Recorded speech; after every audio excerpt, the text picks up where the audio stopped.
আজকে তোমাদের দেখাবো ভেজ ডাল রেসিপি। নিরামিষের দিনে এই ডালটা তোমরা বানিয়ে নিতে পারো। প্রথমে একটা কড়াই বসিয়ে তার মধ্যে মুগ ডালটা ভেজে নিতে হবে। মুগ ডালটা বেশি লাল করে ভাজার দরকার নেই। তারপরে ডালটা ভাজা হয়ে গেলে ভালো করে জল দিয়ে ধুয়ে রেখে দিতে হবে। তারপরে কিছুক্ষণ পর প্রেশার কুকারে 2-3টে সিটি মেরে রেখে দিতে হবে। তারপরে কড়াইতে তেল গরম করে তার মধ্যে সবজিগুলোকে ভেজে রাখতে হবে। সবজিগুলো ভাজা হয়ে গেলে তুলে নিয়ে সবজিগুলো সেই কড়াইয়ের মধ্যে আবার একটু তেল দিয়ে তাতে সাদা জিরা, তেজপাতা আর শুকনো লঙ্কা ফোড়ন দিতে হবে। ফোড়ন থেকে একটা সুন্দর গন্ধ বেরোলে তার মধ্যে দিয়ে দিতে হবে কুচিয়ে রাখা টমেটো আর একটুখানি আদা বাটা।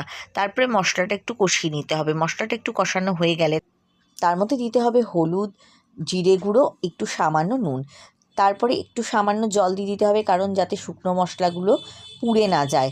তারপরে ভালো করে একটু কষিয়ে নিয়ে আগে থেকে সেদ্ধ করে রাখা ডালটা দিয়ে তার মধ্যে দিয়ে দিতে হবে আগে থেকে ভেজে রাখা সবজিগুলো। তারপরে সামান্য একটু চিনি দিয়ে ঢাকনা দিয়ে একটু ফুটিয়ে নিতে হবে। ডালটা ভালো মতো ফুটে গেলে ওপর থেকে ধনেপাতা কুচি ছড়িয়ে দিলেই তৈরি হয়ে যাবে ভেজ ডাল। এটা নিরামিষের দিনে মাঝে মাঝে তোমরা ট্রাই করতে পারো।